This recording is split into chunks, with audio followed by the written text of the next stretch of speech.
when 34-year-old cattle rancher Daniel Blackwood placed the winning bid of $847 on 22-year-old Iris McKenna at the Clearwater County debt auction, the entire town expected another tragedy in the making. What they witnessed instead was the most shocking business decision in the county's 150-year history, one that would transform two broken lives and challenge everything this small Montana community thought they knew about worth, dignity, and second chances. The autumn wind carried the smell of desperation across Clearwater County's courthouse steps that Tuesday morning in October 2019. Iris McKenna stood barefoot on the weathered wooden platform, her ankles bound by invisible chains of debt that had accumulated like snow in a Montana winter, slow, steady, and eventually overwhelming. The faded denim dress she wore had once belonged to her mother, back when hope still lived in the McKenna household, back before medical bills and predatory loans had devoured everything they'd ever built. Before we jump back in, tell us where you're tuning in from, and if this story touches you, make sure you're subscribed, because tomorrow I've saved something extra special for you. Judge Harrison's voice boomed across. The gathered crowd of maybe 60 people, most of them locals, who'd come more out of morbid curiosity than genuine interest in bidding. This was Clearwater County's first debt auction in over a decade. A legal relic that most folks assumed had died with the Great Depression. But Montana state law still allowed for indentured servitude contracts when traditional bankruptcy failed to satisfy creditors, and Iris McKenna's situation had pushed every legal boundary until this archaic option became the only path forward. Her story had been front-page news in the Clearwater Gazette for 3 weeks running. 22 years old, orphaned at 16 when her parents died in a head-on collision with a drunk driver, Iris had spent the last 6 years caring for her paralyzed younger brother Tommy while drowning in the medical debt that their parents' inadequate insurance had left behind. Physical therapy, specialized equipment, round-the-clock care. The bills had mounted like an avalanche, and when Tommy finally lost his battle with complications from spinal injuries 8 months ago, Iris found herself alone with $127,000 in medical debt and no way to pay it. The bank had already seized their family ranch. The medical collection agencies had garnished her wages from 3 different jobs until she couldn't afford rent on even the smallest apartment in town. Legal aid had exhausted every option, every program, every possible avenue for relief. The debt auction was literally her last choice before complete destitution and homelessness, a way to work off her obligations through a court-supervised labor contract that would at least guarantee food and shelter while she paid down what she owed. Judge Harrison cleared his throat and adjusted his wire-rimmed glasses, scanning the legal documents that would effectively transfer ownership of another human being's labor for the next 7 years. Miss McKenna's contract includes full debt assumption by the winning bidder, with labor compensation applied at federal minimum wage standards toward the principal balance. The term of service is calculated at 6 years and 4 months, assuming standard working conditions and no additional penalties or fees. The crowd murmured among themselves, some shaking their heads in disgust, others calculating whether the arrangement might benefit their own struggling businesses. Clearwater County had been hemorrhaging population for 15 years as young people fled to bigger cities with better opportunities. Farms were failing, small businesses were closing, and those who remained were often barely scraping by themselves. The idea of acquiring guaranteed labor, even at the cost of assuming someone else's debt, held a certain desperate appeal for people who were drowning in their own financial struggles. Iris kept her eyes fixed on a spot somewhere above the crowd's heads, trying to maintain what little dignity remained available to her. She'd made peace with this decision weeks ago, after her 3rd eviction notice and her 2nd trip to the food bank in the same week. This wasn't what she'd planned when she'd graduated valedictorian from Clearwater High School, when she'd received that full scholarship to Montana State University that she'd had to turn down to care for Tommy. But life had a way of stripping away plans like paint from an old barn, leaving only the raw wood underneath to weather whatever storms came next.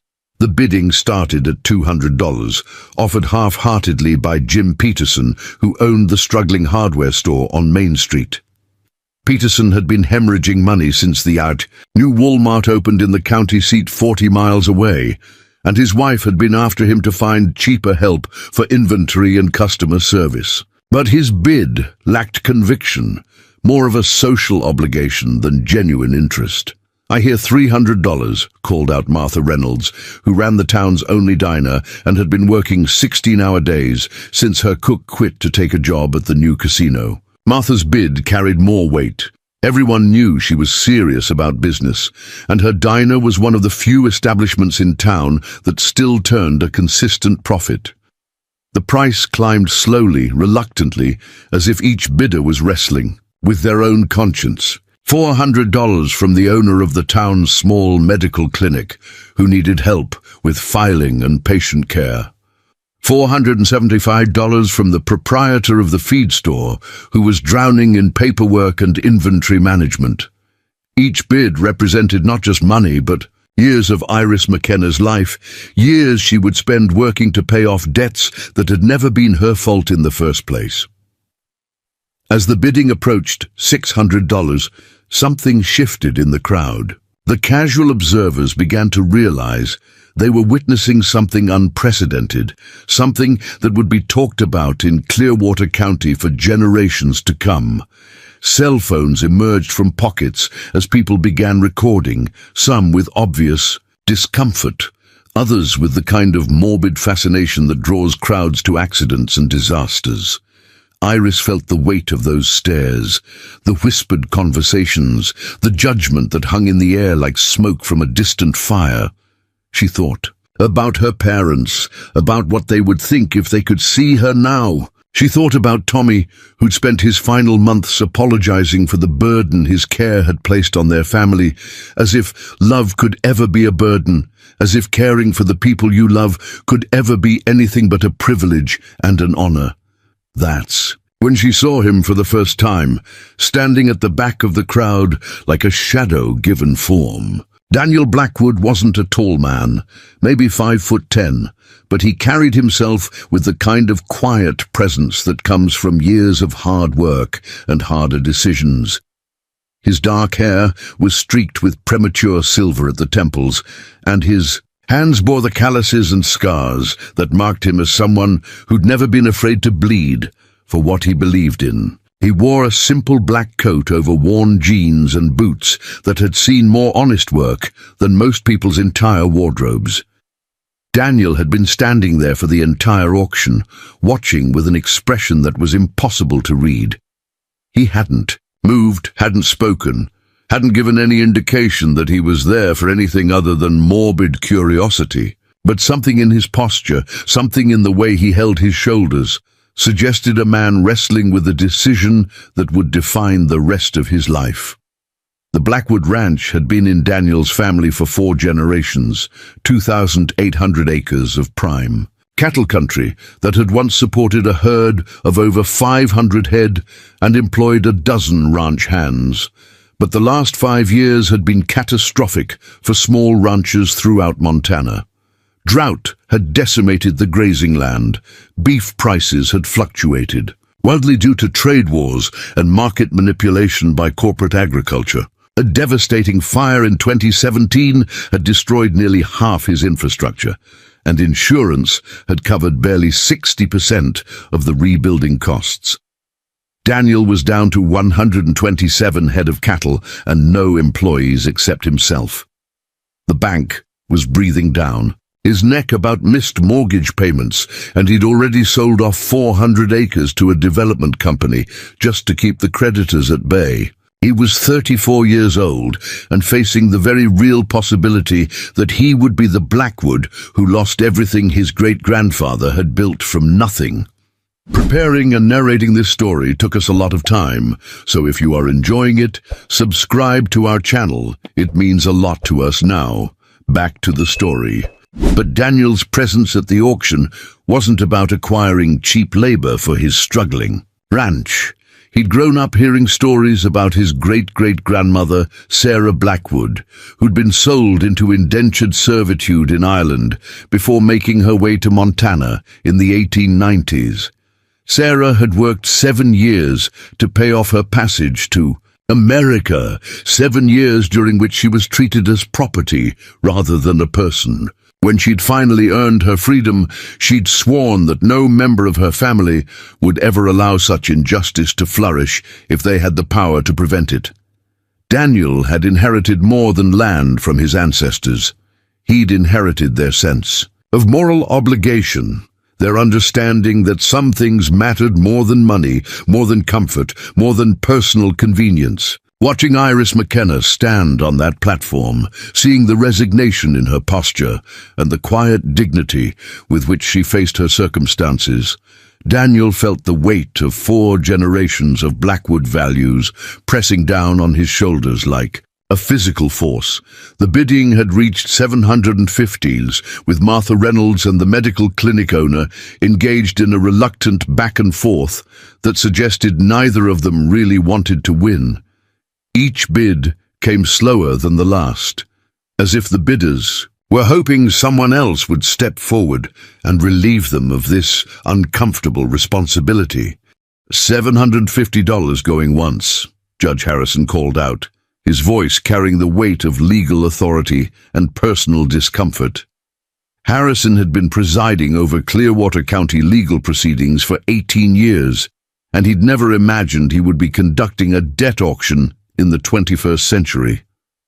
The whole proceeding felt like a relic from a darker time, a reminder of how quickly civilized society could revert to its most primitive instincts when economic desperation reached a certain threshold.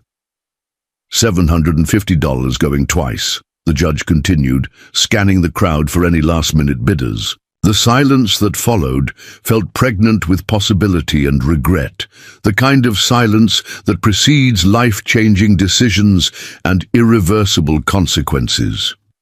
That's when Daniel Blackwood stepped forward, his voice cutting through the autumn air, like a blade through silk.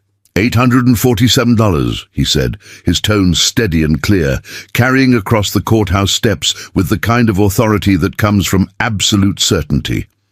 The crowd turned as one, dozens of heads swiveling to identify this unexpected bidder who'd remained silent throughout the entire proceeding. Iris McKenna looked up for the first time since the auction had begun, her green eyes meeting Daniel's brown ones across the space that separated their 2 very different kinds of desperation.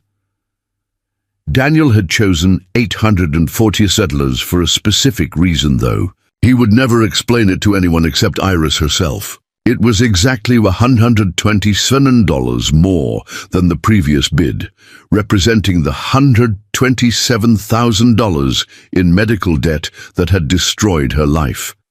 It was his way of acknowledging that he understood the full scope of what had brought her to this moment, and that he was prepared to bear the weight of that understanding, along with the financial obligation he was assuming.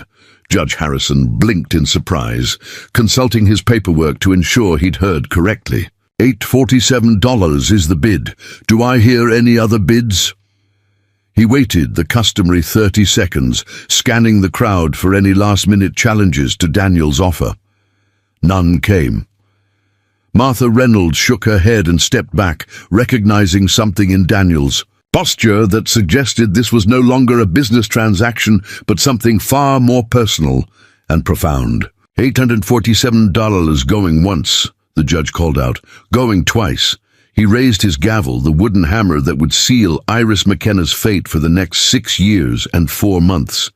Sold to Daniel Blackwood of the Blackwood Ranch for $847. The gavel fell, with a sound like thunder, echoing across the courthouse steps and reverberating through the lives of everyone present. In that moment, Iris McKenna legally became the property of Daniel Blackwood, her labor and her time belonging to him for over 6 years, her freedom suspended until her debt was satisfied according to the terms of the court-supervised contract. But as the crowd began to disperse and the legal paperwork was prepared for signing, something unprecedented happened. Daniel Blackwood walked directly to the platform where Iris still stood, her hands clasped in front of her face a mask of resigned acceptance. He stopped just a few feet away from her, close enough that only she could hear what he said next. "Miss McKenna," he said quietly, his voice carrying a gentleness that seemed to surprise even him. "My name is Daniel Blackwood. I know you don't know me, and you have no reason to trust me. But I want you to understand something right now, before we sign any papers or make any legal commitments." Iris looked up at him, searching his face for signs of the kind of predatory intentions she'd learned to recognize in the men who'd approached her family during Tommy's illness, the ones who'd offered help that always came with strings attached, the ones who'd seen her desperation as an opportunity for exploitation. What she saw instead was something she hadn't expected, a man who looked as uncomfortable with this situation as she felt, a man whose eyes held the same kind of bone-deep weariness that she saw in her own mirror every morning. This wasn't a man who was celebrating his acquisition of human property. This was a man who looked like he'd just made the most difficult decision of his life. "I didn't bid on you because I need cheap labor," Daniel continued, his voice so low that even the lingering reporters couldn't overhear. "I didn't bid on you because I see you as property or as something to be owned. I bid on you because what's happening here is wrong, and I have the means to stop it, at least for you." Iris felt something shift inside her chest, a loosening of the tight knot of despair that had taken up permanent residence beneath her ribs. "I don't understand," she whispered. Daniel glanced around at the dispersing crowd, at the reporters packing up their equipment, at Judge Harrison organizing the legal paperwork that would formalize their arrangement. "We'll talk more when we get to the ranch," he said. "But I want you to know that whatever happens next, it's going to be your choice. The contract might say I own your labor, but I don't own you. Nobody owns you. And I'm going to spend every day of the next 6 years making sure you remember that." As they walked toward Daniel's pickup truck, a weathered Ford F-250 that had seen better decades, but still ran like the day it rolled off the assembly line, Iris felt something she hadn't experienced in over 2 years, curiosity about the future. She didn't know what Daniel Blackwood's true intentions were, didn't know what kind of life awaited her at the Blackwood Ranch, didn't know whether his words were genuine or just another form of manipulation wrapped in prettier packaging. But for the first time since Tommy's death, she felt like she might have a choice in what happened next. And that feeling, fragile as a soap bubble and just as likely to burst, was enough to keep her walking forward, instead of looking back at the courthouse steps where her old life had officially ended and something entirely new had begun. The drive to Blackwood Ranch took 43 minutes through winding mountain roads that seemed designed to test both vehicles and nerves. Iris sat in the passenger seat of Daniel's pickup truck, watching the Montana landscape roll past her window like scenes from someone else's life. The silence between them wasn't uncomfortable exactly, but it carried the weight of two people, trying to figure out how to navigate a situation that neither of them had ever imagined they'd find themselves in. Daniel kept his eyes on the road, but Iris could sense him stealing glances at her from time to time, as if he was trying to solve a puzzle that had too many missing pieces. She studied his profile when she thought he wasn't paying attention, noting the tension in his jaw, the way his knuckles were white where he gripped the steering wheel, the small scar that ran from his left temple down to his cheekbone. This was a man who'd been through his own battles, fought his own wars, and emerged scarred but not broken. The radio played softly between them, classic country music that seemed to match the rhythm of the truck's engine and the steady thrum of tires. On asphalt. When Patsy Cline's voice filled the cab singing Crazy, Iris found herself thinking about how accurately that word described her current situation. 3 hours ago, she'd been facing the prospect of 7 years of indentured servitude to pay off debts that had never been her fault. Now she was riding shotgun with a complete stranger who'd paid nearly $1,000 for the legal right to control her life. And somehow she felt safer than she had in months. As they turned off the main highway onto a gravel road marked by a weathered wooden sign reading Blackwood Ranch, Est 1887, Daniel finally broke the silence that had stretched between them like a bridge neither was quite ready to cross. "I want to explain something to you before we get to the house," he said, his voice careful and measured. "What happened back there at the courthouse, what I did. I know how it must look to you. I know you're probably wondering what kind of man pays money to legally own another human being, even if it's supposed to be temporary and legal." Iris turned to face him fully for the first time since they'd left town. "I've been wondering about that, yes," she admitted. "In my experience, men don't spend money on women without expecting something in return, usually something the woman doesn't want to give." Daniel's jaw tightened, and she saw something flash across his features that might have been anger, but not at her. "I'm not those men," he said quietly, "and I need you to understand something right from the start. The contract that Judge Harrison filed today says you owe me 6 years and 4 months of labor. But as far as I'm concerned, that contract is just a piece of paper that kept you from ending up somewhere a lot worse than my ranch."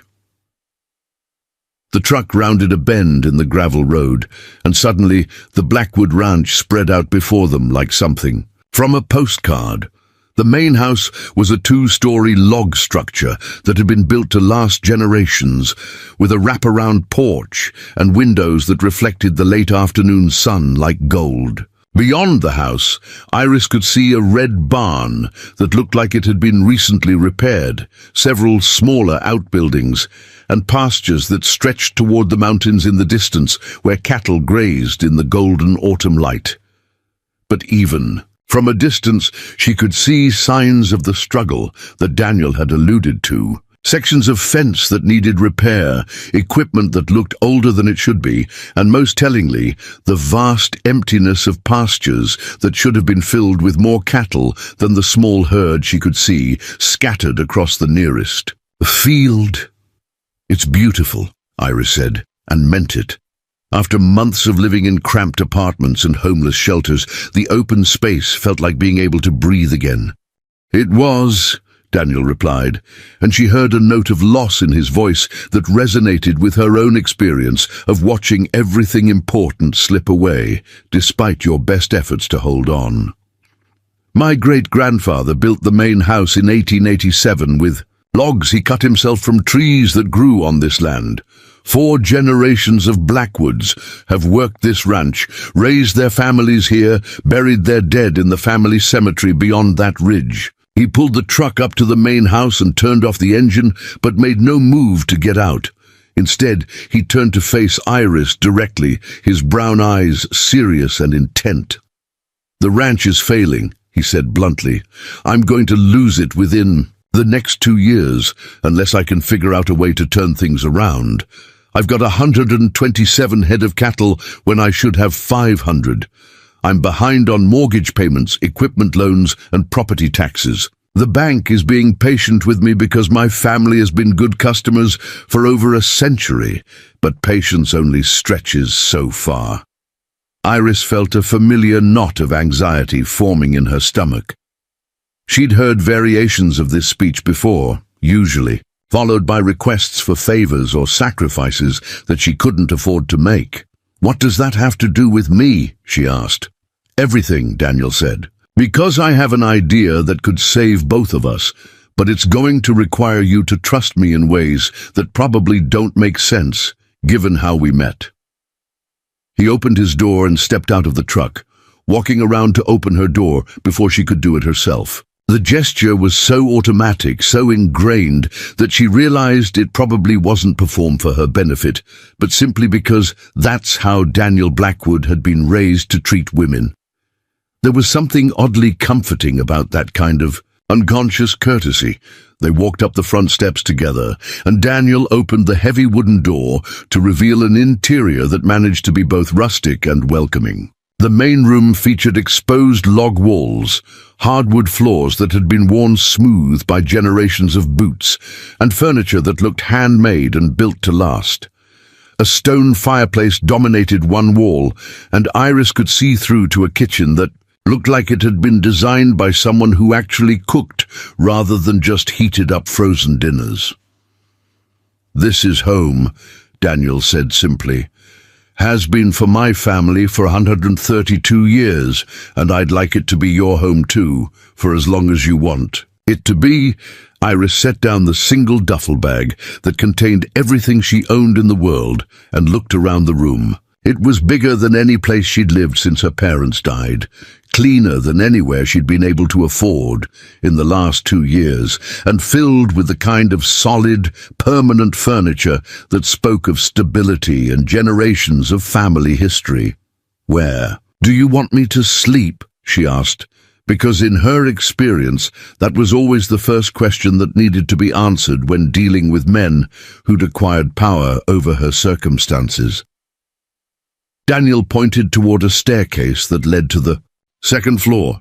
"There are 4 bedrooms upstairs. You can have your pick of any of them, except the master bedroom, which is mine. Each room has its own lock, and you'll be the only one with keys to whichever room you choose."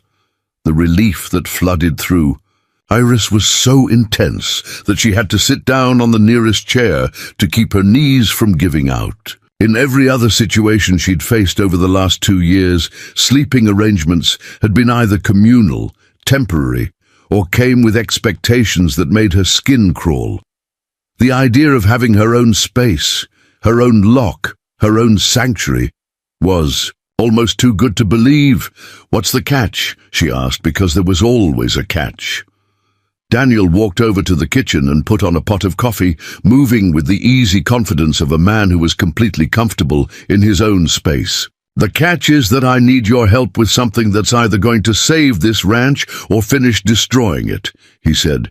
"And if it goes wrong, we'll both end up worse off than we were before we met." He pulled 2 mugs from a cabinet and leaned against the kitchen counter, studying her face as if he was trying to gauge whether she was ready to hear what he had to say next. "Have you ever heard of agritourism?" he asked. Iris shook her head. "Should I have?" "Maybe not. It's a relatively new concept, at least around here. The idea is that instead of just raising cattle and selling beef, ranchers can make money by offering experiences to people who want to get away from city life for a while. Horseback riding, cattle drives, campfire dinners, that sort of thing. Dude ranches, some people call them." Daniel poured coffee into both mugs and handed one to Iris, their fingers brushing briefly in the exchange. His hands were warm and calloused, the hands of someone who'd spent his life working with them, and she found the contact oddly reassuring. "The problem is," he continued, "I don't know the first thing about hospitality or tourism or dealing with city people who want to play cowboy for a weekend. I'm a rancher. I know cattle and horses and how to fix broken equipment and how to read weather patterns, but I don't know how to make guests feel welcome or how to plan activities or how to cook for people who aren't used to ranch food." Iris took a sip of her coffee and found it stronger and better than anything she'd been able to afford in months. "And you think I do?" "I think you spent 6 years taking care of your brother, which means you know about hospitality and making people comfortable and managing complex schedules and solving problems that don't have easy solutions," Daniel said. "I think you worked 3 jobs while you were doing that, which means you understand customer service and working with people and multitasking under pressure." He set down his mug and walked over to a desk in the corner of the room, returning. With a folder full of papers and photographs. "I've been researching this for months," he said, spreading the contents across the kitchen table. "There are ranches in Colorado and Wyoming that are making 6 figures a year from agritourism. City people pay premium prices to experience what they think is authentic ranch life." Iris looked at the photographs of smiling families on horseback. Group shots around campfires, images of rustic but comfortable guest accommodations. The numbers on the business plans and financial projections were impressive, but they also represented a massive leap from traditional cattle ranching to something that was essentially entertainment and hospitality. "This would be a complete career change for you," she said. "You'd be giving up everything you know how to do to try something you've never done before." "I'd be adapting," Daniel corrected, "using what I know about ranching and this land to create something new. But you're right, that I can't do it alone. I need a partner who understands the hospitality side of things, someone who can handle the guest services while I manage the ranch operations." Daniel pulled out a chair and sat down across from her at the table, his expression serious and intent. "Here's what I'm proposing. Instead of you working as my employee for 6 years to pay off your debt, we become business partners, equal partners. You help me turn this ranch into a successful agritourism operation, and in return, you own half of everything we built together." Iris stared at him, certain she'd misunderstood. "You want to make me your business partner after knowing me for less than 2 hours?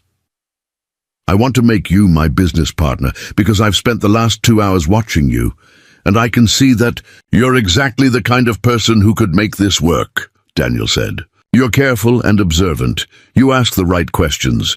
You don't trust easily, which means you think things through before making decisions. And most importantly, you need this to succeed as much as I do." He leaned forward, his eyes locked on hers. "I could have let someone else win that auction today.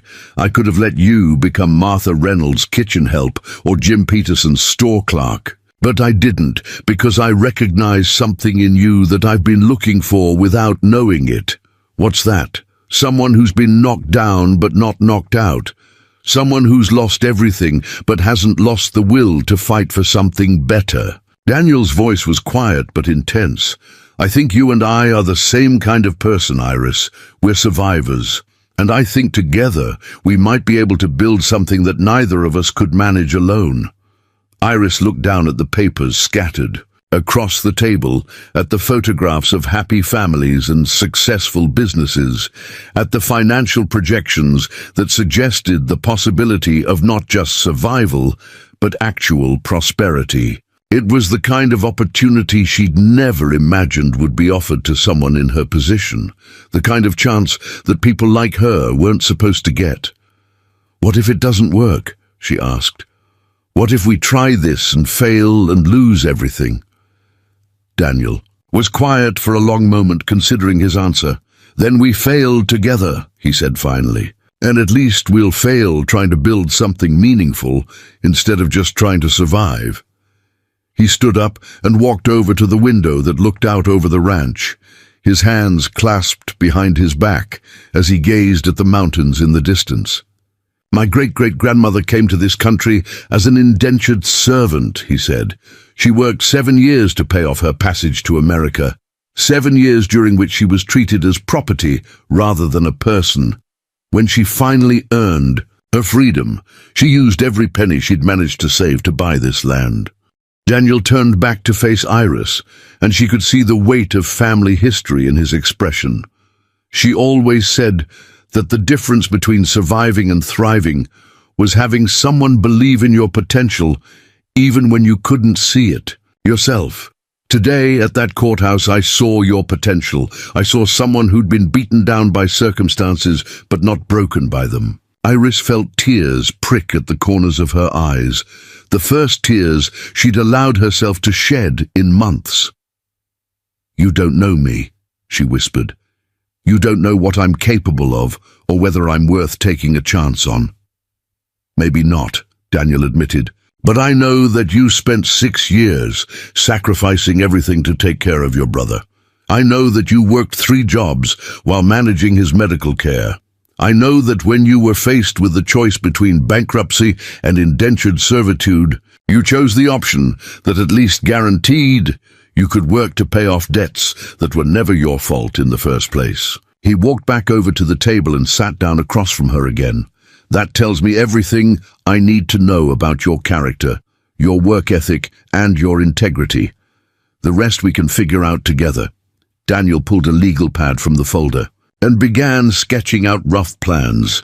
Here's what I'm thinking. We spend the next 6 months planning and preparing. Research successful agritourism operations. Figure out what kinds of experiences we want to offer. Start marketing to potential guests. Come spring, we launch with a small number of visitors and see how it goes. His pencil moved across the paper as he talked, drawing rough layouts of guest accommodations, activity areas, dining spaces. We'll need to renovate the old bunkhouse for guest rooms, set up a proper kitchen for group meals, maybe build some kind of pavilion for evening entertainment.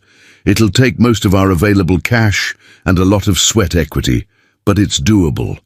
Iris found herself leaning forward, studying his sketches, her mind already starting to fill in details and possibilities. What about liability insurance, health department permits, marketing and reservations? Exactly the kinds of questions I need a partner to help me answer, Daniel said with a smile that transformed his entire face. So what do you say, Iris? McKenna, are you willing to bet your next 6 years on the possibility that we can build something extraordinary together? Iris looked around the kitchen, at the solid log walls and handmade furniture, at the windows that framed views of mountains and pastures and endless sky. She thought about the alternative, about 6 years of working off her debt as someone else's employee, about the safety of knowing exactly what was expected of her and exactly how long she'd have to endure it. Then she thought about the possibility Daniel was offering, the chance to be a partner rather than a servant, to build something meaningful rather than just survive, to have a stake in the future rather than just working to pay off the past. I'll need that lock on my bedroom door, she said finally. Daniel's smile widened. Already ordered. Should be installed by tomorrow. And I want everything in writing. Legal partnership papers, profit-sharing agreements, decision-making authority. Clearly defined. Absolutely. I'll call my lawyer first thing Monday morning. Iris took a deep breath, feeling like she was standing at the edge of a cliff with no way of knowing whether she was about to fall or fly. Then yes, she said, let's build something extraordinary together. As the sun set behind the mountains, painting the sky in shades of gold and orange that seemed to promise new beginnings, Daniel and Iris sat at the kitchen table planning their impossible dream. Neither of them knew whether they were making the smartest decision of their lives or the biggest mistake, but for the first time in years, both of them felt like they were moving toward something instead of just trying to escape from something else. And in the growing darkness outside, the Blackwood Ranch settled into evening quiet, holding its breath as it waited to see what these two unlikely partners would make of their shared future. Winter arrived early that year, blanketing the Blackwood Ranch in 3 feet of snow by mid-November and testing every assumption Daniel and Iris had made about their timeline for launching the agritourism venture. What they'd planned as 6 months of preparation suddenly became a race against nature itself, with frozen pipes, impassable roads, and temperatures that dropped to 20 below zero, making even the simplest renovation tasks feel like expeditions. To the Arctic, Iris discovered that living on a working ranch in Montana winter was unlike anything she'd experienced in her 22 years of life. The isolation was complete and absolute when blizzards rolled across the mountains, cutting off power and phone service for days at a time. The work was relentless, with cattle needing to be fed twice daily, regardless of weather conditions, water, systems requiring constant monitoring to prevent freezing, and equipment breaking down at the worst possible moments because metal became brittle in the extreme cold. But she also discovered something unexpected about herself during those long, dark months. The physical labor that had once seemed overwhelming began to feel natural, even satisfying. Her hands grew calloused from wielding hammers and saws, her shoulders broadened from hauling hay bales and feed sacks, and her endurance increased until she could work 14-hour days without the bone-deep exhaustion that had plagued her during her years of juggling multiple jobs in town. More importantly, she found herself genuinely excited about the project. They were building together. Every morning brought new challenges that required creative solutions, and every small victory felt like proof that their impossible dream might actually be achievable. When the old bunkhouse's heating system failed completely in December, forcing them to strip it down to the studs and redesign the entire interior, Iris surprised herself by diving into architectural drawings and construction techniques with an enthusiasm she'd never shown for anything in her previous life. Daniel watched her transformation with a mixture of admiration and something deeper that he wasn't quite ready to name. The frightened, defeated young woman who'd stood on the courthouse steps 3 months ago had been replaced by someone who attacked problems with fierce determination and refused to accept that anything was truly impossible if you were willing to work hard enough and think creatively enough. Their days fell into a rhythm that felt both natural and purposeful. Daniel handled the cattle and the heavy construction work that required years of experience with ranch equipment and building techniques. Iris took charge of the interior renovations, the business planning, and the endless research required to understand what their potential guests would want and expect from their Montana ranch experience. They worked side by side during the daylight, hours planning and building and problem-solving their way through 1,000 small challenges. When darkness fell early in the winter afternoons, they would sit at the kitchen table with coffee and laptops, researching successful agritourism operations across the country and adapting ideas to fit their specific circumstances and limited budget. The evenings became Iris's favorite part of each day. Daniel proved to be an unexpectedly good cook, preparing hearty meals that reminded her of family dinners from her childhood, back when such things had been possible. They would eat together and talk about everything except the obvious tension that was building between them, the growing awareness that their partnership was becoming something more complicated and potentially more dangerous than either of them had originally intended. By January, they had transformed the old bunkhouse into comfortable guest accommodations that could sleep 12 people in 6 double-occupancy rooms. Each room featured handmade furniture that Daniel had crafted during the long winter evenings, quilts that Iris had sewn using patterns she'd learned from watching YouTube videos, and rustic decorations made from materials they'd found around the ranch. The main challenge was creating bathrooms that would meet health department standards while maintaining the authentic ranch atmosphere that would appeal to their target market. Daniel's solution was to install modern plumbing and fixtures but hide them behind rustic wooden panels and vintage hardware that made everything look like it had been there for decades. Iris handled the marketing and reservation systems, spending countless hours learning about search engine optimization, social media marketing, and online booking platforms. She created a website that showcased the ranch's history and natural beauty while promising experiences that city dwellers could only dream about. Trail rides through mountain wilderness, cattle drives where guests could actually help move the herd, campfire dinners under starry skies that weren't dimmed by urban light pollution. Their first major test came in February when a travel blogger from Denver contacted them about visiting the ranch for a weekend to write a review for her popular outdoor adventure website. Sarah Martinez had over 100,000 followers and a reputation for brutally honest assessments of tourist destinations, and her endorsement could make or break their entire venture before it even officially launched. The problem was that they weren't ready. The guest accommodations were finished, but they hadn't actually tested their systems with real visitors. The kitchen equipment was installed but not fully operational. Most critically, they had never actually guided anyone on a trail, ride or organized a cattle drive, or cooked for people who weren't accustomed to ranch life and ranch food. "We should tell her to come back in the spring," Daniel said, pacing around the kitchen like a caged animal. "We need more time to work out the bugs, make sure everything runs smoothly." "We don't have more time," Iris replied, studying their financial projections for the 100th time. "We're already 3 months behind our original timeline because of the weather. If we don't start generating income soon, we won't have enough cash flow to market the business properly for the summer season." She looked up from the laptop screen, her green eyes determined and slightly desperate. "Besides, she's offering to come during the slowest time of year when we can afford to make mistakes. If we wait until we're fully booked with paying guests, any problems we encounter will be disasters instead of learning experiences."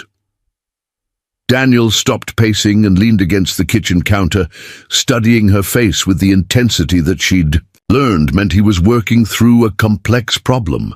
"You really think we're ready for this?" "I think we're as ready as we're going to be without actually doing it," Iris said. "And I think Sarah Martinez is exactly the kind of challenge we need to prove to ourselves that this whole thing isn't just an elaborate fantasy." The week leading up to Sarah's visit was controlled chaos. Daniel spent 18-hour days making sure every piece of equipment was functioning perfectly, every fence was secure, every potential safety hazard was eliminated. Iris focused on menu planning and activity scheduling, creating a 3-day itinerary that would showcase everything the ranch had to offer without overwhelming their guest or revealing their inexperience. They had their first real argument 2 days before Sarah was scheduled to arrive, when Daniel suggested they should hire temporary help from town to make sure everything went smoothly. "That defeats the entire purpose," Iris said, her voice sharp with frustration. "If we can't handle 1 guest by ourselves, how are we going to manage 12 guests during peak season? This is supposed to be a test of our systems and our abilities, not a performance where we hide behind other people's expertise." "And if we fail this test, we don't get a second chance," Daniel shot back. "Sarah Martinez has enough influence to destroy our reputation before we even have one. Maybe it's worth swallowing our pride to make sure we succeed." The argument escalated until they were both saying things they didn't mean, old insecurities and fears bubbling to the surface in ways that had nothing to do with hiring temporary help and everything to do with the pressure they were both feeling as their impossible dream approached its first real test. Iris finally stormed out of the kitchen and walked to the barn, where she spent an hour brushing Daniel's old mare and trying to calm down enough to think rationally. When she returned to the house, she found Daniel sitting at the kitchen table with his head in his hands, looking defeated and exhausted. "I'm sorry," he said without looking up. "You're right. If we can't do this ourselves, then we're not ready to be in business." "I'm sorry too," Iris replied, sitting down across from him. "I know you're just trying to protect what we've built here, but I need to know that I can actually do this job, not just that we can fake our way through it with enough hired help."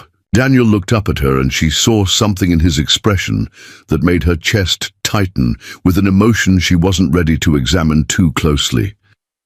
"You can do this job," he said quietly. "You've already done things in the last 4 months that I wouldn't have thought possible. I trust you completely, Iris. I can't lose this ranch. It's all I have left of my family, and if we fail—" "We won't fail," Iris said, reaching across the table to cover his hand with hers. "We're going to give Sarah Martinez the best ranch experience she's ever had, and she's going to write a review that brings us more business than we can handle."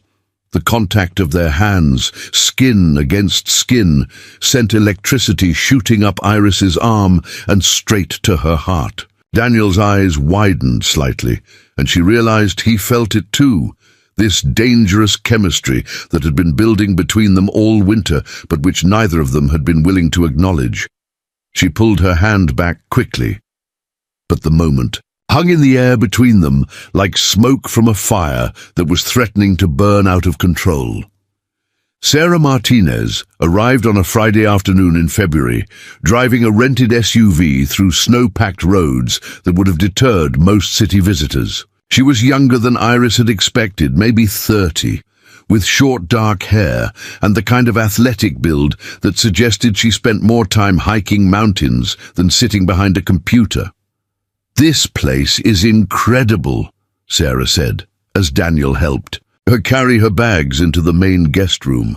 The drive up here felt like traveling back in time, and that view of the mountains from the front porch is absolutely stunning. Iris felt some of her anxiety ease as she watched Sarah's genuine enthusiasm for the ranch's natural beauty. This wasn't someone looking for problems to write about. This was someone who appreciated the kind of authentic experience they were trying to provide. The first evening went better than either Daniel or Iris had dared to hope.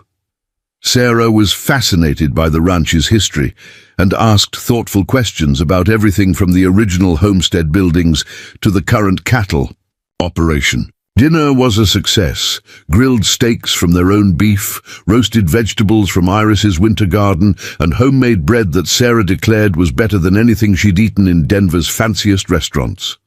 But the real test came the next morning when Daniel saddled 3 horses for their first trail ride into the mountains. Iris had been riding regularly all winter, building her confidence and skills on the gentle mare that Daniel had assigned to her. But guiding a guest through wilderness terrain was entirely different from practicing in the familiar pastures around the ranch. The weather was perfect. Clear skies, fresh snow that sparkled like diamonds in the morning sun, and temperatures just cold enough to make the ride invigorating without being uncomfortable. Daniel led the way on his big gelding, following trails that his family had been using for over a century, pointing out wildlife tracks and explaining the geology of the mountain formations they passed. Iris rode beside Sarah, answering questions about the local ecosystem and sharing stories about the ranch's history that she'd learned during her months of research. She was surprised to discover how natural it felt to be in the role of guide and host, how much she enjoyed sharing knowledge and creating experiences that would become lasting memories for their guests. The trail ride lasted 3 hours and covered terrain that ranged from gentle meadows to challenging mountain paths that required careful attention to footing and weather conditions. Sarah proved to be an experienced rider who appreciated both the beauty of the landscape and the skill required to navigate it safely. "This is exactly what I was hoping for," Sarah told them as they returned to the ranch in the early afternoon. "So many authentic ranch experiences are just theme park versions of the real thing, but this feels genuine. You can tell that this land has been worked and loved by generations of the same family." That evening's cattle drive was the moment when Iris truly understood what they had accomplished together. Daniel had selected a small group of cattle that needed to be moved from one pasture to another, a routine ranch task that became an adventure when experienced by someone who had never worked with livestock before. Sarah was nervous at first, unsure how to position her horse relative to the cattle, uncertain about the commands Daniel was giving her. But Iris found herself naturally stepping into the role of teacher and encourager, helping Sarah understand how to read the cattle's behavior and respond appropriately to their movements. When the last steer had been successfully moved through the gate into the new pasture, Sarah was grinning with an excitement that reminded Iris of children on Christmas morning. "That was incredible," she said, breathless with exhilaration and accomplishment. "I actually helped move cattle. Me, a woman who's lived in cities her entire life, just participated in an authentic cattle drive." As they rode back toward the ranch buildings in the gathering dusk, Iris felt a sense of satisfaction and pride that was entirely new in her experience. They had created something genuinely valuable, something that enriched the lives of the people who experienced it, while preserving and sharing the authentic traditions of Montana ranch life. The final test came that evening when Sarah asked to interview them both for her article. Sitting in the main room of the ranch house, with the fire crackling in the stone fireplace and snow falling softly outside the windows, Iris found herself telling the story of how she and Daniel had met and become partners. She was careful not to reveal the details of the debt auction or the legal circumstances that had brought her to the ranch, but she spoke honestly about finding hope and purpose in an unexpected place, about learning that sometimes the best opportunities come disguised as the worst possible circumstances. "What's next for Blackwood Ranch?" Sarah asked as the interview concluded. Daniel and Iris looked at each other, and in that moment, Iris realized that somewhere during the long winter months of working and planning and building together, they had become something more than business partners. They had become a team, two people who trusted each other completely and shared a vision that was bigger than either of them could have achieved alone. "We're going to keep growing," Iris said, her voice steady and confident. "We're going to show people that authentic ranch experiences still exist, that there are places where you can step away from modern life and connect with something timeless and real." As Sarah packed her bags the next morning, preparing to return to Denver and write the review that would determine their future, she pulled Iris aside for a private conversation. "I want you to know that what you and Daniel have created here is special," Sarah said. "I visited dozens of ranch operations, and most of them feel like businesses pretending to be ranches. This feels like a ranch that happens to welcome guests. That authenticity is rare and valuable, and I think you're going to be very successful." After Sarah's SUV disappeared down the snowy road, Daniel and Iris stood on the front porch, looking out at the mountains and the pastures where their cattle grazed peacefully in the winter sun. "Do you think we passed the test?" Daniel asked. "I think we did more than pass," Iris replied. "I think we proved to ourselves that we can actually make this work." As they turned to go back into the house, Daniel caught her hand in his, stopping her at the threshold. "Iris," he said, his voice quiet and serious, "I need you to know something. Whatever happens with the business, whatever Sarah writes in her review, these last few months working with you have been the best months of my life." Iris felt her heart skip a beat as she looked into his eyes and saw something there that made her realize their partnership was about to become something even more complicated and potentially wonderful than either of them had ever imagined. Sarah Martinez's review went live on her blog 3 weeks after her visit, and within hours, the Blackwood Ranch website crashed from the overwhelming traffic. Her article, titled "The Last Real Ranch in America," painted their operation as a hidden gem that offered authentic experiences impossible to find anywhere else in the country. She described Iris as a natural host with an intuitive understanding of what makes guests feel genuinely welcome, and Daniel as the kind of rancher who embodies 4 generations of Montana tradition while embracing necessary change. The response was immediate and overwhelming. Their phone rang constantly with booking requests, their email inbox filled with inquiries from potential guests, and their reservation calendar went from completely empty to fully booked through September within a week. What should have been the moment of triumph they'd worked toward all winter instead became the beginning of their greatest challenge. The problem wasn't success. It was the speed and scale of that success. They'd planned to gradually build their guest capacity over the course of their first summer, learning and adjusting their systems as they gained experience with small groups of visitors. Instead, they were suddenly facing the prospect of hosting 12 guests every week for 6 months straight. with no time to ease into the role and no room for the kind of mistakes that are inevitable when launching any new business. Daniel threw himself into preparation with the kind of manic energy that Iris recognized as barely controlled panic. He worked 18-hour days expanding their horse herd, upgrading equipment, and preparing infrastructure that should have been spread out over years instead of compressed into a few weeks. She watched him push himself to exhaustion day after day, refusing to admit that they might have taken on more than they could handle. Iris tried to focus on the operational side of their expansion, creating detailed schedules and systems for managing multiple groups of guests simultaneously. But she also found herself battling a growing sense of dread that had nothing to do with business logistics and everything to do with the way Daniel had started looking at her differently since that moment on the front porch when he'd admitted that working with her had been the best months of his life. The romantic tension that had been building between them all winter was becoming impossible to ignore, and Iris found herself caught between wanting to explore those feelings and fearing that mixing business with personal relationships would destroy everything they'd worked so hard to build. She'd seen too many partnerships fall apart when emotions got involved, had watched too many dreams die because people couldn't separate their personal feelings from their professional responsibilities.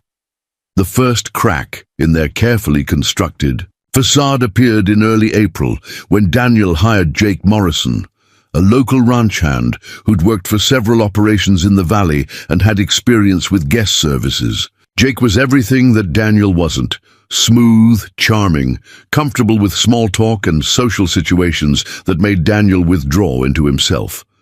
He was also obviously attracted to Iris from the moment he met her, and he wasn't subtle about making his interest known. "You're wasting your talents stuck way out here," Jake told Iris one afternoon as they worked together to prepare the guest dining area for their first group of visitors. "A woman with your skills could be running hospitality operations at major resorts, making real money instead of splitting profits from a two-bit ranch operation." Iris bristled at his casual dismissal of everything she and Daniel had built together. "This isn't a two-bit operation," she said firmly. "We're providing something authentic and meaningful that you can't find at any resort." Jake laughed, but not in a way that suggested he found her comment amusing. "Authentic? You mean like pretending that a debt auction slave is really a business partner? Come on, Iris. The whole town knows what really happened at that courthouse. Daniel bought you and now he's playing dress-up by calling you his partner." The words hit Iris like a physical blow, not because they contained any truth she hadn't already wrestled with, but because they revealed how their relationship was perceived by the community around them. No matter how genuine their partnership had become, no matter how much they'd accomplished together, there would always be people who saw her as nothing more than Daniel's property, dressed up in prettier packaging. That evening, Iris confronted Daniel about Jake's comments, and their conversation quickly escalated into the kind of argument that reveals all the fears and insecurities that people have been hiding from each other. "Maybe Jake's right," Iris said, pacing around the kitchen while Daniel sat at the table looking exhausted and defensive. "Maybe I'm just fooling myself about what this partnership really means. Maybe I'm just a more comfortable version of indentured servitude, and I'm too grateful for the illusion of equality to see the truth." Daniel's face went white with anger, not at her, but at the implication that he would manipulate and deceive someone who trusted him. "Is that really what you think?" he asked, his voice dangerous and quiet. "That everything we've built together is just an elaborate lie? That I've been playing some kind of long game to keep you trapped here?" "I don't know what to think," Iris admitted, her own anger and confusion spilling out in ways she couldn't control. "I know that legally, I still owe you 6 years of labor. I know that no matter what you call me, the state of Montana considers me your indentured servant until that debt is satisfied. And I know that if this business fails, I'll still be obligated to work for you, even if there's nothing left to work for." The legal reality of their situation hung between them like a toxic cloud. No matter how genuine their partnership felt on a day-to-day basis, the underlying structure of their relationship was still based on a contract that defined Iris as property rather than an equal.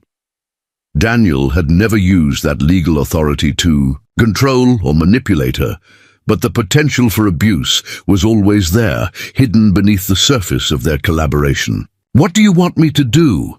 Daniel asked, his voice raw with frustration and something that might have been heartbreak. "Do you want me to tear up the contract, release you from any legal obligation?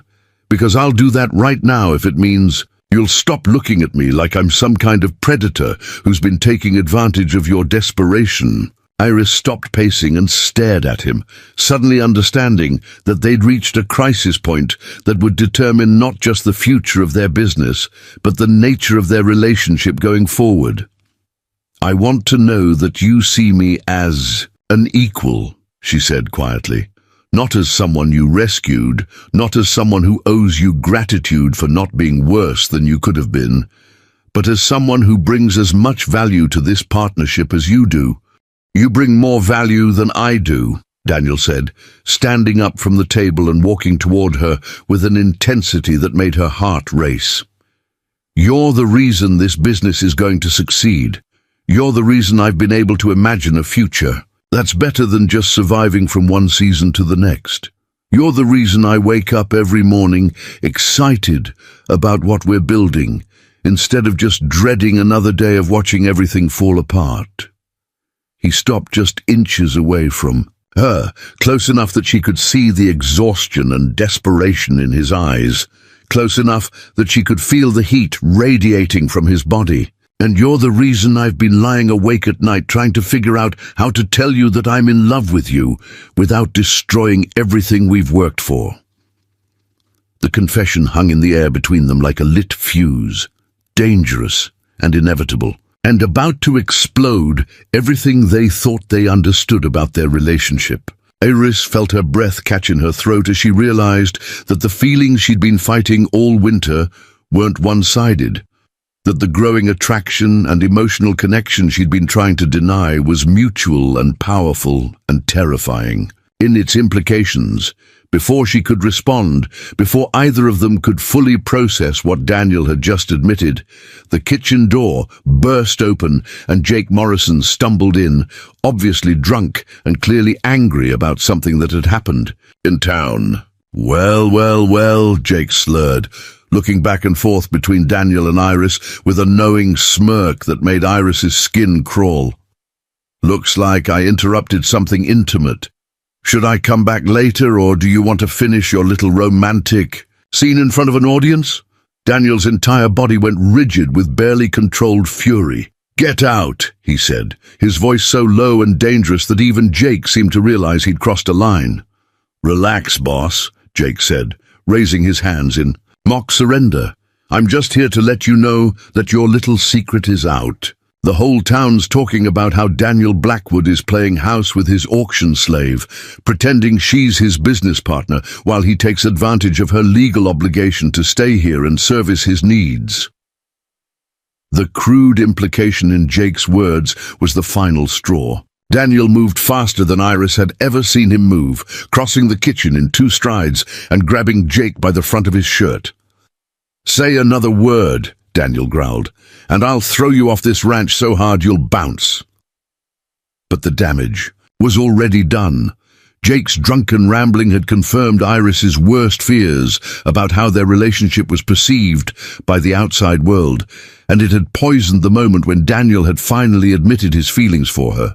Instead of being able to explore what his confession meant for their future, they were both left dealing with the ugly reality of small-town gossip and the way their unusual partnership was being twisted into something sordid and exploitative. After Daniel threw Jake off the ranch with instructions never to return, he and Iris found themselves facing each other across the kitchen with the weight of unspoken feelings and unresolved conflicts pressing down on them like a physical force. "This is exactly what I was afraid of," Iris said, her voice barely above a whisper. "This is why I've been trying to keep things professional between us, because the moment we cross that line, everything we've built becomes suspect. People will say that I'm sleeping with you to secure my position, or that you're taking advantage of your legal authority over me to get what you want."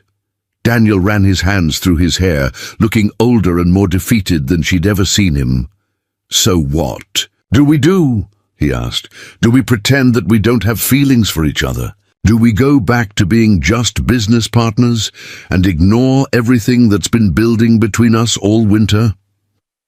Before Iris could answer, the phone rang with news that would make their personal crisis seem insignificant compared to the disaster that was about to engulf their entire operation.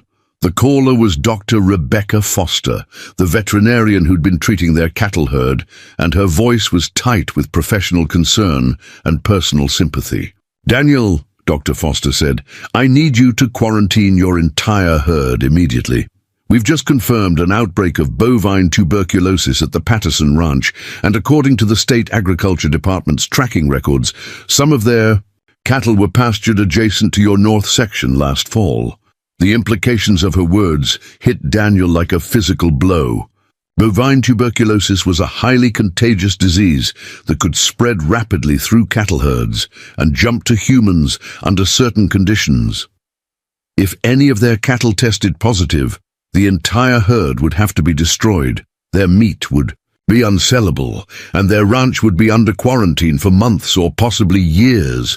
But the immediate crisis was even worse than the long-term implications.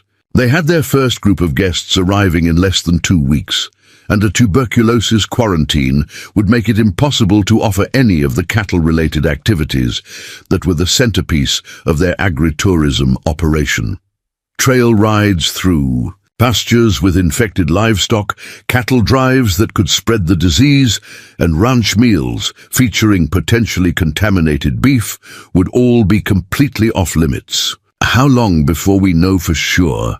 Daniel asked, his voice hollow with the realization that everything they'd worked for was potentially about to be destroyed by circumstances completely beyond their control. "Testing will take at least 2 weeks," Dr. Foster replied. "And if we find any positive cases, the quarantine and herd destruction process could take months." "I'm sorry, Daniel. I know what this ranch means to your family, and I know about the agritourism business you've been building." After Daniel hung up the phone, he and Iris sat in stunned silence, processing the magnitude of the crisis they were facing. All of their bookings, all of their plans, all of the money they'd invested in infrastructure and marketing, everything was suddenly at risk because of a disease outbreak that had nothing to do with their own practices or decisions. "We have to cancel everything," Iris said finally, her voice numb with shock and disappointment. "We can't bring guests to a ranch that might be under tuberculosis quarantine. Even if the tests come back negative, we can't take that risk with people's health." Daniel nodded slowly, understanding that she was right, but struggling to accept that their dreams were crumbling just when they'd seemed most achievable. "The cancellation fees alone will bankrupt us," he said, "and if the herd tests positive, we'll lose everything anyway. The ranch, the business, everything." As they sat there contemplating the destruction of everything they'd built together, Iris realized that their personal crisis had been temporarily eclipsed by something much larger and more immediate. But she also understood that how they handled this disaster would determine not just the future of their business, but the future of their relationship and their individual lives. The phone rang again, and this time it was their first group of guests. In calling to confirm their arrival details and express their excitement about experiencing authentic ranch life at the Blackwood Ranch. Iris looked at Daniel across the kitchen table, seeing her own mixture of desperation and determination reflected in his eyes, and realized that they were about to face the greatest test of their partnership yet. Everything they'd worked for was hanging in the balance, and the decisions they made in the next few hours would determine whether their impossible dream would survive or become just another cautionary tale about the dangers of reaching too high and falling too hard. The phone call that changed everything came at 5:47 a.m. on a Tuesday morning in late April, when the mountains were still purple with pre-dawn shadows, and the ranch was wrapped in the kind of silence that makes even whispered conversations feel like shouts. Iris was already awake, sitting at the kitchen table with a cup of coffee that had gone cold while she stared at cancellation emails and tried to calculate how much money they were going to lose when they had to refund deposits to guests who'd booked their dream vacation at a ranch that might be under indefinite quarantine.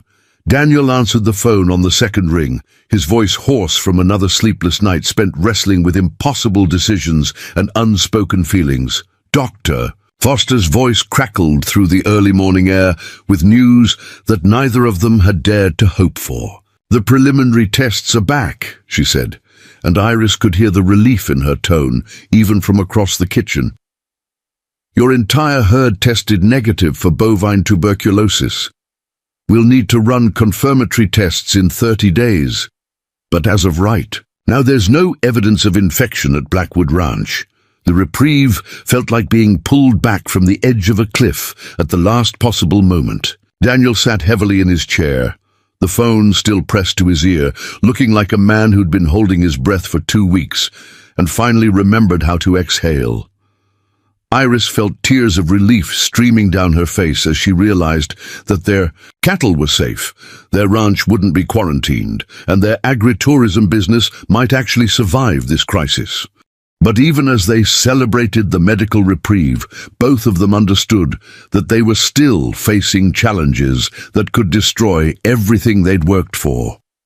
They had less than 10 days to prepare for their first group of guests, and Jake, Morrison's drunken revelations, had poisoned the atmosphere in town in ways that wouldn't be easily repaired. Worse, the tension between them had reached a breaking point that made working together feel like navigating a minefield where every conversation carried the potential for emotional explosions.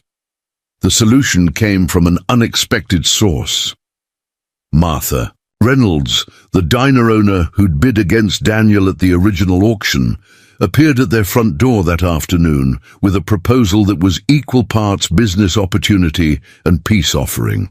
"I've been thinking about what happened with Jake Morrison," Martha said, settling into a chair at their kitchen table with the confidence of someone who'd been making hard decisions for 40 years. "Boy was drunk and stupid, but he wasn't entirely wrong about one thing.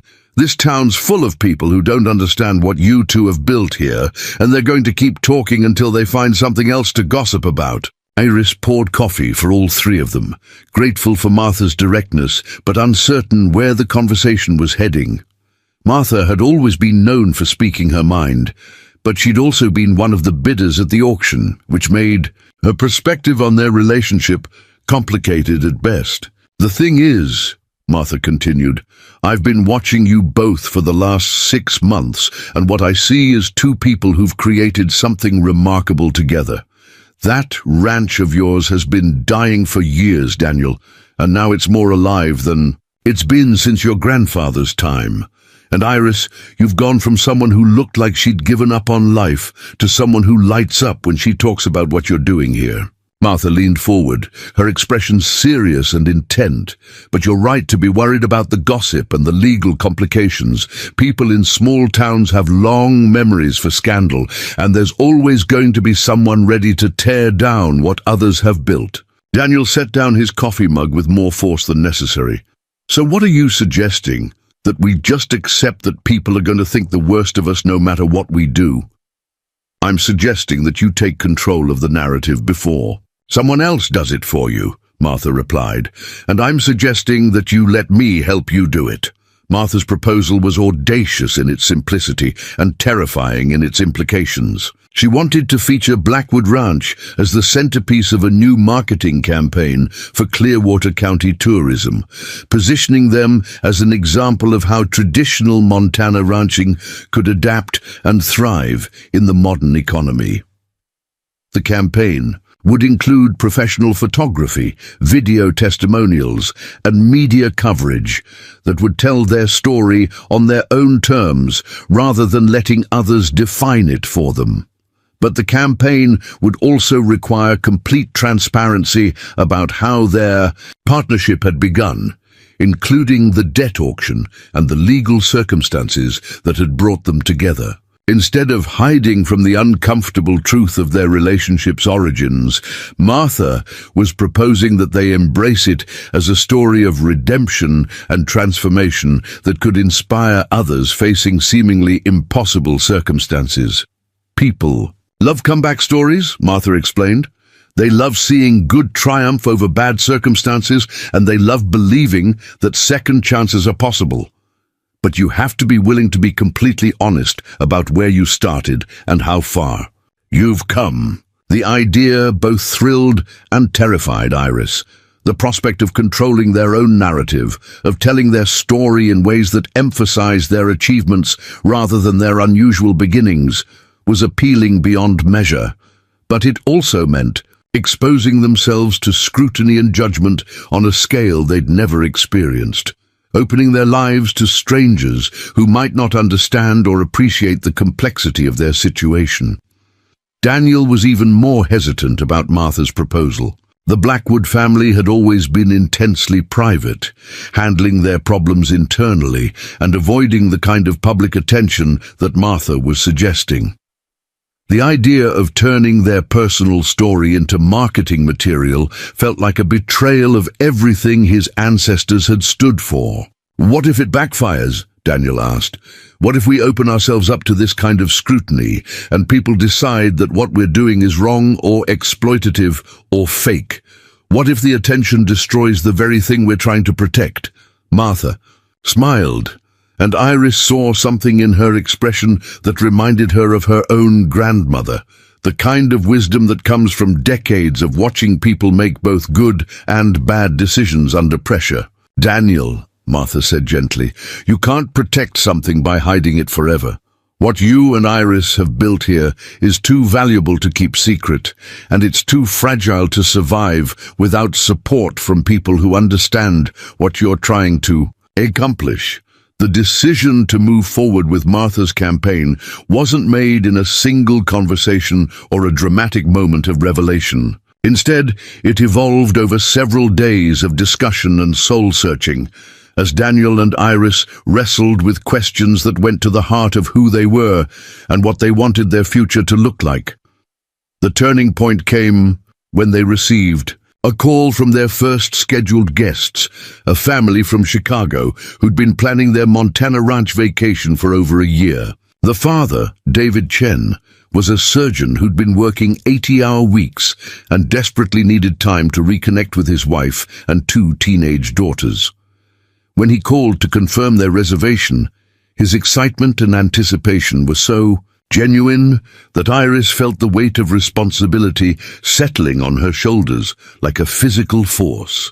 "My daughters have never seen mountains or ridden horses or experienced anything like what you're offering," David told her. "This trip represents everything I've been working toward for the last 10 years. I want to give my family memories that will last a lifetime, and I believe that what you've created at Blackwood Ranch is exactly what we need." After that phone call, Iris understood that their decision about Martha's marketing campaign wasn't really about them anymore. It was about all the families like the Chens who were looking for authentic experiences that would enrich their lives and strengthen their relationships. It was about preserving a way of life that was disappearing from America, and about proving that traditional values could coexist with modern realities. "We have to take the risk," Iris told Daniel that evening as they sat on the front porch, watching the sunset behind the mountains. "We have to trust that people will see the truth of what we've built here, even if they don't understand how we got started." Daniel was quiet for a long time, studying the landscape that represented 4 generations of his family's dreams and sacrifices. When he finally spoke, his voice carried the weight of a decision that would define the rest of their lives. My Great-great-grandmother used to say that courage isn't the absence of fear, he said. It's doing what needs to be done despite the fear. I think she'd understand what we're trying to do here, and I think she'd want us to fight for it. The professional. Photography session took place over 3 days in early May, just a week before their first guests were scheduled to arrive. The photographer, a woman named Elena Rodriguez, who specialized in agricultural and rural lifestyle images, had driven up from Denver specifically to capture what Martha described as the soul of modern Montana ranching. Elena approached the project with an artist's eye and a journalist's instinct for story. She photographed Daniel working with the cattle at sunrise, his silhouette backlit by golden mountain light that made him look like a figure from a Western painting.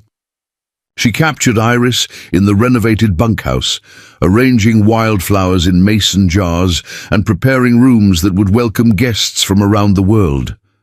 But the most powerful images were the ones that showed them working together, Daniel and Iris, moving cattle through mountain pastures, preparing meals in the ranch kitchen, sitting on the front porch, planning activities for their upcoming guests. In Elena's photographs, their partnership looked natural and balanced, two people who complemented each other's strengths and shared a vision that was bigger than either of them could have achieved alone. The photo session also gave them an opportunity to practice telling their story in ways that emphasized transformation rather than exploitation, hope rather than desperation. Elena interviewed them extensively about their backgrounds, their partnership, and their vision for the future of Blackwood Ranch. "What I find most compelling about your story," Elena told them during a break in the photography, "is how you've taken circumstances that could have been tragic and turned them into something beautiful and meaningful. You've created a business that preserves traditions while embracing change, and you've built a partnership that proves people can rise above their circumstances when they're given genuine opportunities." The interview process helped Iris articulate feelings and insights that she'd been struggling with since the debt auction 8 months earlier. For the first time, she was able to see her own journey not as a series of unfortunate events that had happened to her, but as choices she'd made to survive, adapt, and ultimately thrive in circumstances that would have defeated many people. "I spent a long time thinking that being sold at that auction was the worst thing that could happen to me," Iris said during one of Elena's recorded interviews. "But I realize now that it was actually the beginning of the best thing that ever happened to me. Not because the auction itself was good, but because it brought me to a place where I could discover capabilities I never knew I had and build something meaningful with someone who saw my potential when I couldn't see it myself." Daniel's interviews revealed a man who'd been carrying the weight of family expectations and financial pressure for years before Iris arrived at the ranch. His decision to bid at the auction hadn't been impulsive or opportunistic. It had been the culmination of months of soul-searching about what kind of person he wanted to be and what legacy he wanted to leave. "I could have let someone else win that auction," Daniel told Elena. "I could have walked away and minded my own business, but my family built this ranch on the principle that you help people when you can, especially when they can't help themselves." Iris didn't need rescuing. She needed opportunity. And it turns out that giving her that opportunity saved me as much as it helped her. The marketing campaign launched just as their first guests arrived, creating a perfect storm of media attention and real-world testing of their hospitality systems. David Chen and his family from Chicago became unwitting ambassadors for the Blackwood Ranch experience, sharing their enthusiasm on social media and providing testimonials that reinforced everything Martha's campaign was trying to communicate.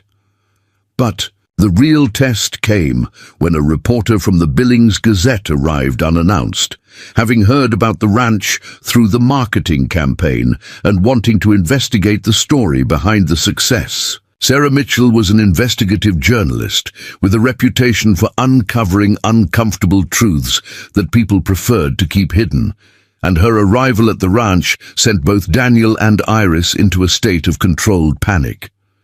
"I'm here because I've heard some interesting things about how this partnership began," Sarah told them during an impromptu interview on the front porch. "I understand that Ms. McKenna was acquired through a debt auction, which raises questions about labor practices and the voluntary nature of your business relationship." The moment Iris had been dreading since Martha first proposed the marketing campaign had finally arrived. She was being directly challenged about the circumstances that had brought her to the ranch, and her answer would determine not just how their story was told in the press, but how she understood her own journey from desperation to empowerment. "You're right that I came here through a debt auction," Iris said, her voice steady despite the hammering of her heart. "That's not a secret we've been trying to hide. But what you might not understand is that being here has been a choice I've made every single day for the last 8 months. She looked directly at the reporter, drawing strength from Daniel's presence beside her and from the knowledge that everything she was about to say was absolutely true. "I could leave tomorrow if I wanted to," Iris continued. "Daniel has never used the legal contract to control or manipulate me. He's honored every commitment he made to me, and he's given me opportunities to grow and succeed that I never would have had anywhere else. This partnership works because we both bring value to it, not because one of us owns the other." Sarah Mitchell pressed harder, asking pointed questions about power dynamics, financial arrangements, and the perception that Iris was being exploited regardless of her own feelings about the situation. But with each question, Iris found herself more confident and articulate in defending not just their partnership, but her own agency and decision-making capacity. The interview lasted 2 hours and covered every aspect of their relationship, their business, and their individual backgrounds. When it was over, both Daniel and Iris felt like they'd been through a trial by fire that had tested their resolve and clarified their understanding of what they'd built together. Sarah Mitchell's article appeared in the Billings Gazette 3 days later, and its impact exceeded even Martha's most optimistic projections. Instead of the exposé that Daniel and Iris had feared, the article was a nuanced portrait of two people who'd found ways to transform personal and economic trauma into something positive and meaningful. The headline read, "From Auction Block to Business Partnership, How Two Unlikely Allies Are Redefining Montana Ranching." The article went on to describe their operation as an example of how traditional industries could adapt to modern challenges while maintaining their essential character and values. But more importantly, the article positioned Iris not as a victim of circumstances, but as an entrepreneur who'd seized an unusual opportunity and turned it into success through hard work, intelligence, and determination. It acknowledged the uncomfortable origins of their partnership while emphasizing the mutual respect and shared vision that had made their collaboration successful. The response to the article was immediate and overwhelmingly positive. Booking requests flooded in from guests who wanted to experience what the article described as authentic Montana hospitality with a modern twist.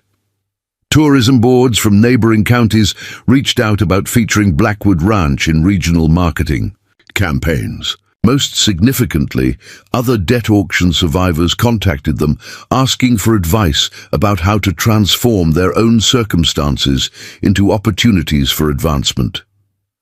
As spring turned to summer and their guest season reached full swing, Iris realized that they'd achieved something remarkable. They'd taken the worst day of her life, that courthouse auction where she'd been sold to pay debts that weren't her fault, and transformed it into the foundation for a life that exceeded anything she'd ever imagined possible. But even as their business success exceeded all expectations, The personal tension between Daniel and Iris continued to simmer beneath the surface of their professional partnership. His confession of love on that terrible night, when everything seemed to be falling apart, had changed the dynamic between them in ways that neither of them knew how to navigate. The resolution of that tension would determine not just the future of their romantic relationship, but the long-term sustainability of the partnership that had become the center of both their lives.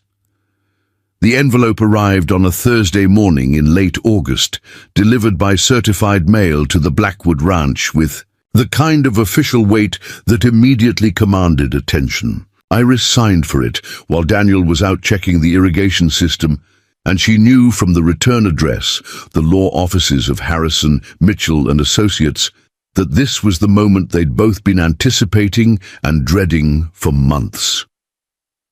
Inside was a single sheet of legal letterhead containing a document that would fundamentally alter the trajectory of both their lives.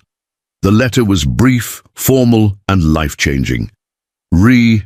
Debt satisfaction and contract termination for Iris McKenna. After 8 months of partnership, after transforming a failing ranch into a thriving agritourism operation, after building something together that neither of them could have achieved alone, Iris's debt had been fully satisfied through the success of their business venture. She was free, legally, completely, unconditionally free. The irony wasn't lost on her that freedom had come not through the passage of time or the completion of her required labor, but through the very success that had made her indentured servitude irrelevant. Their business had generated enough profit to satisfy her original debt 3 years ahead of schedule, and the legal contract that had bound her to Daniel Blackwood no longer had any force or meaning.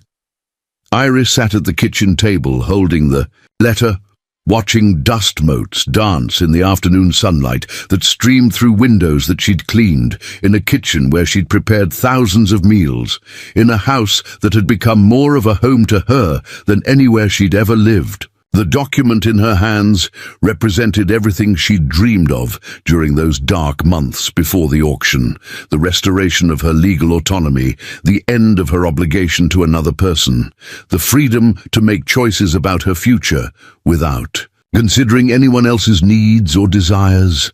So why did freedom feel so terrifying when Daniel returned from the fields an hour later, sweaty and tired from wrestling with a broken irrigation valve?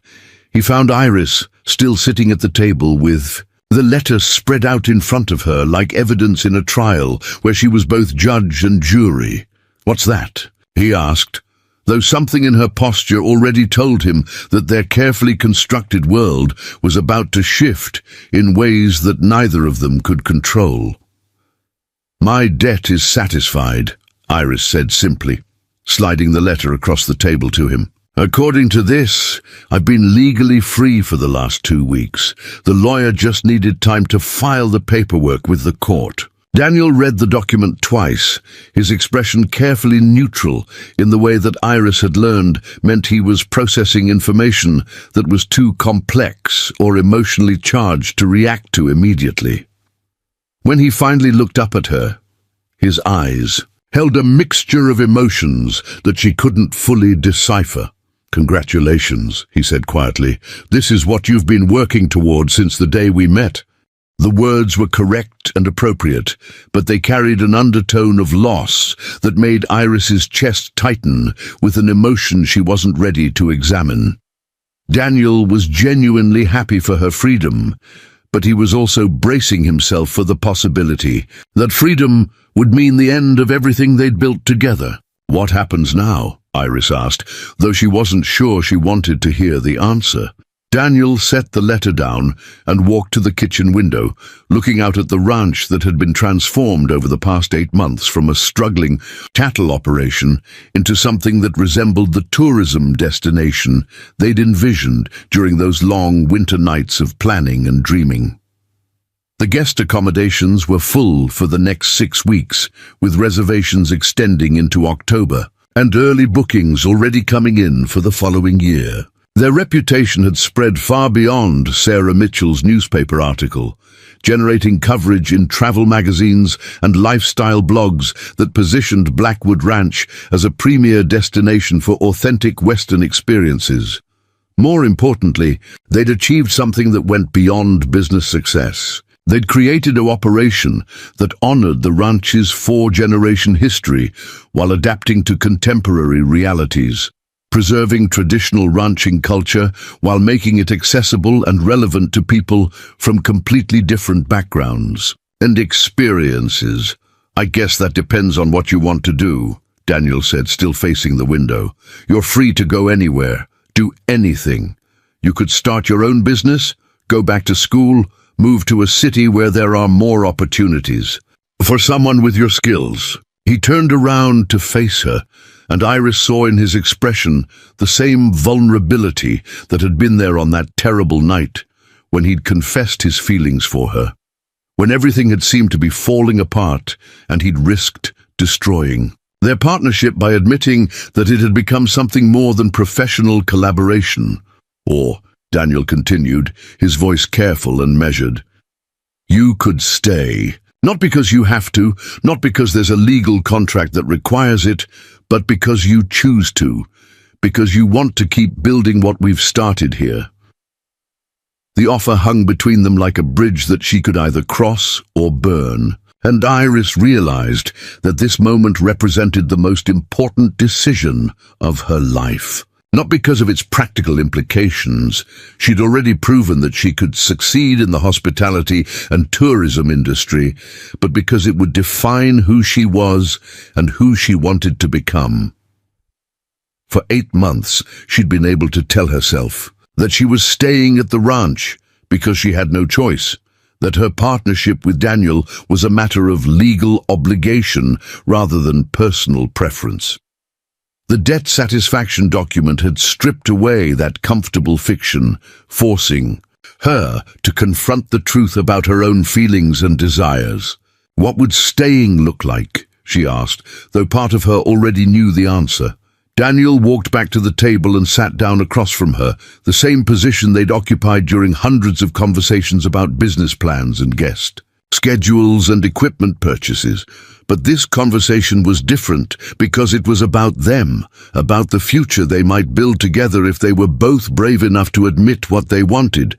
It would look like a real partnership, Daniel said. Equal ownership, equal decision-making authority, equal share of profits and risks. It would mean taking your name off the employee paperwork and putting it on the property deed.